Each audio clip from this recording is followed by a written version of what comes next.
নমস্কাৰ বন্ধুসকল, ভালে আছেনে? আপোনালোকে চাই আছে দৌৰণীয়া টিভি। আজি বুটমাহ শাকৰ ভাজি বনাম বুলি ভাবিছোঁ। এইখিনি বুটমাহ শাকখিনি এইখিনি ভালকৈ কাটি ল'ম এতিয়া।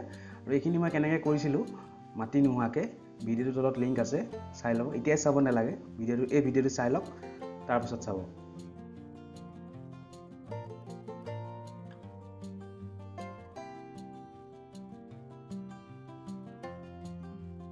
এইখিনি দেখিছে বন্ধুসকল, এইখিনি মোৰ কটা হৈ গ'ল। আৰু এইখিনি যিখিনি দেখিছে এইখিনিৰ পৰা আকৌ ওলাব, আকৌ ইয়াত পানী ছিটিয়াই থাকিম মাজে মাজে, আকৌ 10-15 দিনৰ পিছত আকৌ খাব পৰা হ'ব। মানে 2বাৰৰ পৰা 3বাৰলৈকে বুটমাহখিনি ওলাই আৰু খাই থাকিব পৰা হয়। শাকখিনি ভাজিবলৈ কেৰাহীখনত তেল দি লওঁ। তেল বাৰু মই মিঠাতেলেই দিছোঁ। তেলখিনি গৰম হোৱা যেন লাগিছে, কাৰণ ইয়াৰ পৰা ধোঁৱা ওলাই গৈছে। আপোনালোকে ভিডিঅ'ত ধৰিব পাৰিছে নাই গম পোৱা নাই। এতিয়া কেইটামান ইয়াত মই জিৰা দি ল'ম, গোটা জিৰা, আৰু লগতে পিঁয়াজ এটা কাটি লৈছিলোঁ।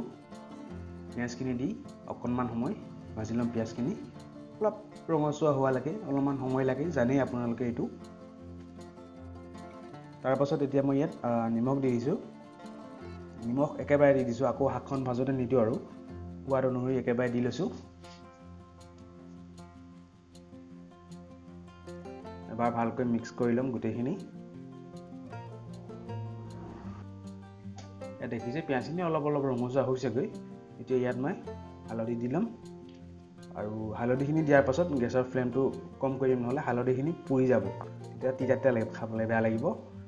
আৰু এবাৰ মিক্স কৰি লগে লগে কাটি থৈ দিয়া আলুখিনি দি ল'ম।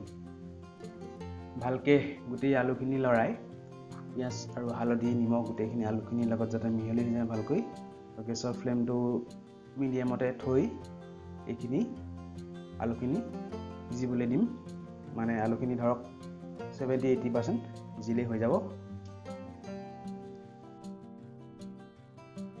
অলপ সময়ৰ পাছত 5 মিনিটমান পাছত ধৰক, আৰু মই মাজে মাজে অৱশ্যে লৰাই আছিলোঁ, নহ'লে আলুখিনি তলত লাগি দিব, কেৰাহীত লাগি ধৰিব।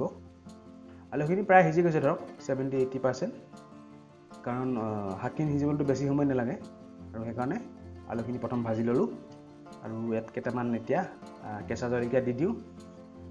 আৰু এতিয়া যিখিনি বুটমাহৰ শাক কাটিছিলোঁ সেইখিনি একেবাৰে মিহি মিহিকৈ কাটি লৈছিলোঁ, সেইখিনি দি দিম। মোৰ চেনেলৰ ভিডিঅ' যদি আপোনালোকে প্ৰথমবাৰলৈ চাইছে, চেনেলটো ছাবস্ক্ৰাইব কৰি থৈ দিব, এনেকুৱা ধৰণৰ ৰেচিপিবোৰ পাই থাকিবলৈ। অসমীয়া পৰম্পৰাগত খাদ্যসমূহ মোৰ চেনেলত বেছিভাগ আছে, চাই থাকিব যদি ভাল লাগে ভিডিঅ'বোৰ। গোটেইখিনি এবাৰ ভালকৈ মিক্স কৰি দিম।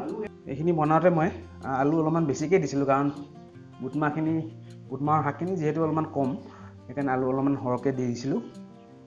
ভালকৈ এবাৰ গোটেইখিনি লৰাই অকণমান সময় সিজিবলৈ দিম, মানে বুটমাহৰ শাকখিনি ধুনীয়াকৈ সিজি যোৱালৈকে ঢাকনখন মাৰি থৈ দিওঁ। 5 মিনিটমান পাছত মই গেছৰ ফ্লেমটো একেবাৰে ল' কৰি থৈছিলোঁ। এইখিনি সিজি গৈছে শাকখিনি, আলুটো সিজি গ'ল, এইখিনিও সিজি গ'ল ধুনীয়াকৈ। অলপ টেষ্ট কৰি চাওঁ কেনেকুৱা লাগে খাবলৈ।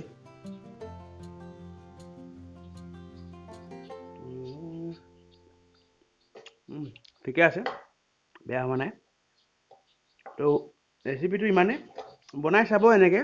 আৰু বুটমাহৰ যিটো প্ৰচেছটো মোৰ ভিডিঅ'টোত দেখিছে কেনেকৈ কৰিব লাগে, বেছি দিন নালাগে।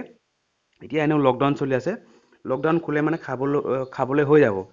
তো গতিকে কৰি চাব খেতিটো বুটমাহৰ, মাটি নোহোৱাকৈ কেনেকৈ ঘৰতে সহজে কৰিব পাৰি, একো কষ্টও নাই। তো ৰেচিপিটো ইমানে, ভাল লাগিলে লাইক কমেণ্ট কৰিব বুলি আশা থাকিল।